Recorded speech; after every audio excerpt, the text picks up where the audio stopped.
Whoa, what's good with your YouTube and YouTube busters? Your boy Triple Cup Chuck and I'm up. And appreciate you for coming rock with me, like, sharing, and subscribing. And if you have an opinion about the situation that's going on, leave a comment below. I'm gonna read it. Because when you comment, our collective minds put together, we bring synergy. This how we starting the video off? I was highly upset after watching MSNBC give Andrew Yang the short end of the stick on the Democrat debate until I realized it's not about quantity, it's all about quality. So let's dissect some of this prime rib and cut some of the fat out, and we're gonna dive into this here. Well, it's your boy Triple Cup Chuck, and let's do this.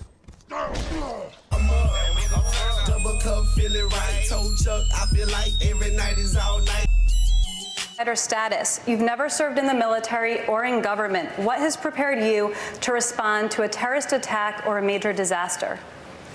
Well, first, I just want to stick up for Tom. We have a broken campaign finance system, but Tom's been spending his own money fighting climate change. And you can't knock someone for having money and spending it in the right way, in my opinion. Thanks, Andrew. No problem. As Commander-in-Chief, I think we need to be focused on the real threats of the 21st century. And what are those threats? Climate change, artificial intelligence, loose nuclear material, military drones, and non-state actors. And if you look up, we're in the process of potentially losing the AI arms race to China right now because they have more access to more data than we do, and their government is putting billions of dollars to work subsidizing the development of AI in a way that we are not. We are 24 years behind on technology. And I can say that with authority because we got rid of the Office of Technology Assessment in 1995. Think about that timing. I guess they thought they'd invented everything.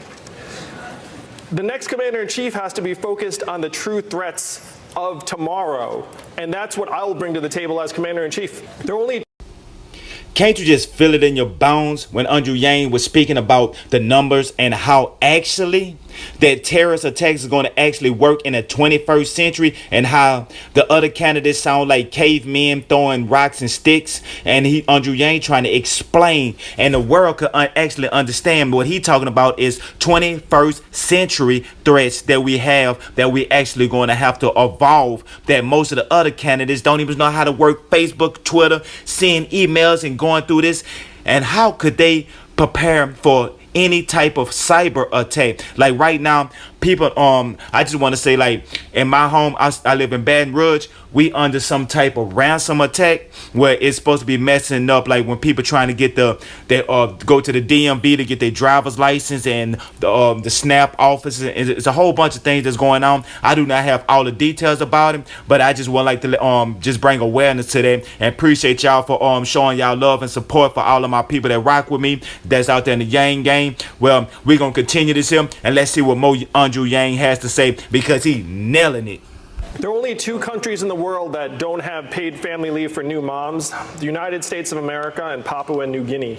That is the entire list, and we need to get off this list as soon as possible.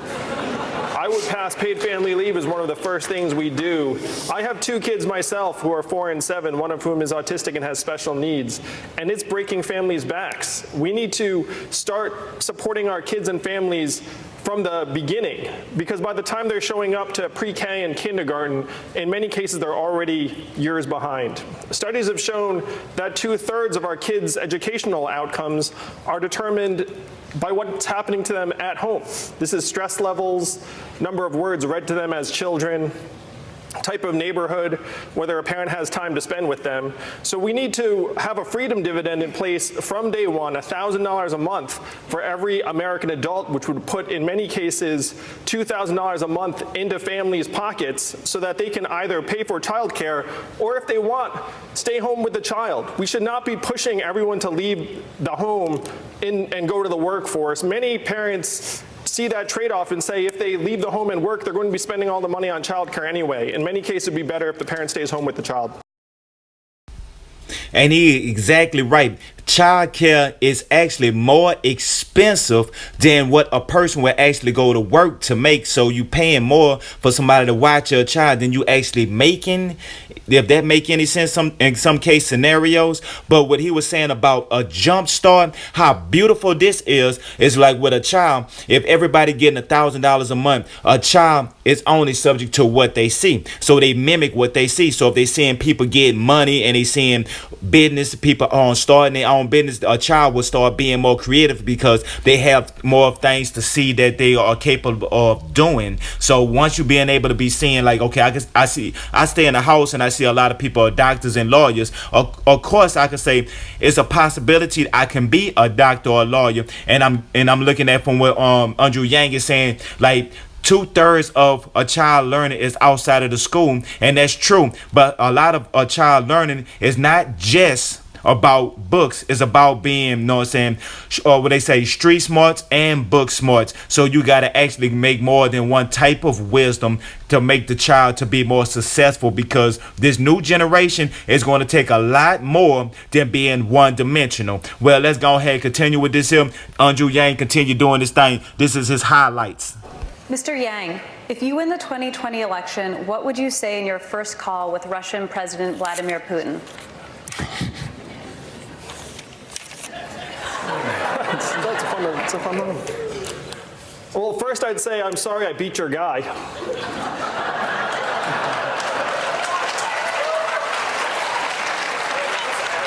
Or not sorry. Not sorry. And second, I would say the days of meddling in American elections are over, and we will take any undermining of our democratic processes as an act of hostility and aggression. The American people would back me on this. We know that they've found an underbelly and they've been clawing at it, and it's made it so that we can't even trust our own democracy. The third thing I would say is that we're going to live up to our international commitments. We're going to recommit to our partnerships and alliances, including NATO. And it was James Mattis that said that the more you invest in diplomats and diplomacy, the less you have to spend on ammunition. That has to be the path forward to help build an international consensus, not just against Russia, but also to build a coalition that will help us put pressure on China in terms of their treatment of their ethnic minorities and what's going on in Hong Kong.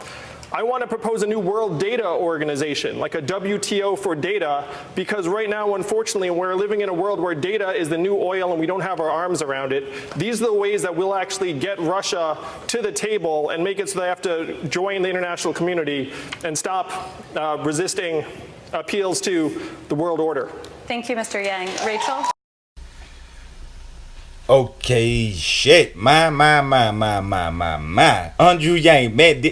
Okay, with that one, I had to catch my breath for a second. But he actually took a question that she tried to mark him with and make it as a joke, and he came and he brought fury to it to show people that he did the numbers and he brought the math. Make America think harder. Mr. Yang, what would you do about the issue of white supremacist violence? Well, first we have to designate white supremacist terrorism as domestic terrorism so that the Department of Justice can properly measure it. I talked to an anti-hate activist named Christian Picciolini, who told me about how he was radicalized over a 10-year period. He said he was a lonely 14-year-old and that he was reached out to by a hate group, and he wound up joining it for a decade. Now he's out and he's helping convert people out of those hate groups and back into the rest of society. But what he told me was that if anyone had reached out to him when he was that hurt, broken 14-year-old boy, he would have gone with them. He said if it had been a coach, I would have gone with him. If it had been a mentor or teacher, I would have gone with them. But instead it was a hate group. So what we have to do is we have to get into the roots of our communities and create paths forward for men in particular who right now are falling through the cracks. And when you look at gun violence in this country, 96+% of the shooters we're talking about are young boys and young men. We have to, as a country, start finding ways to turn our boys into healthy, strong young men who do not hate, but instead feel like they have paths forward. And I think that's something that everybody around the world should be able to resonate with. I mean, a lot of young men is not being able to be young men, for starters. And second of all, they have to learn what our true boundaries are and how to succeed and be successful and be able to embrace who they are. Well, let's go ahead and continue with this here. Man, I enjoyed the debate, but it was short for I'm here Andrew with my Yang. wife, Evelyn, tonight. We have two young boys, Christopher and Damien. How many of you all are parents like us here in the room? So if you're a parent, you've had this thought, maybe you've been afraid to express it, and it is this: our kids are not all right. They're not all right because we're leaving them a future that is far darker than the lives that we have led as their parents. We are going through the greatest economic transformation in our country's history, the fourth industrial revolution, and it is pushing more and more of our people to the side. We talk as if Donald Trump is the cause of all of our problems. He is not. He is a symptom, and we need to cure the disease. Now, my first move was not to run for president of the United States, because I am not insane. My first move was to go to DC, talk to our leaders, and say, technology is ripping us apart, immigrants are being scapegoated, our kids are being left behind, and the American dream that my parents came here to find is dying before our eyes. And the people in Washington, D.C. had nothing for this. They don't want to touch it. They don't want to talk about an issue they don't think they have a solution for. I'm not running for president because I fantasized about being president.